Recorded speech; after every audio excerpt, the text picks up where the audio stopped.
冬天干燥，宝宝咳咳，试试空气炸锅版的雪梨婴儿羹，不用看火，不用蘸皂，空气炸锅一键搞定，清甜软糯，宝宝超爱。做法真的很简单，雪梨用盐搓洗表皮，去除果蜡，香气也更足。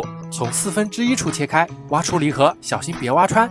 里边加入莲子、去核红枣、干银耳，纯净水倒入8分满。刚刚切的梨盖现在盖上，用锡纸完整包紧。锡纸要裹得严实，防止水分流失，梨肉才能软烂入味。空气炸锅200度20分钟，烤到梨肉半透明，取出稍凉再开盖，小心蒸汽烫到手。梨肉入口即化，银耳胶质全熬出来了，莲子软糯，枣香清甜，宝宝捧着梨碗喝超满足，润肺清火，预防咳咳。干燥每周吃2次，整个冬天都舒服。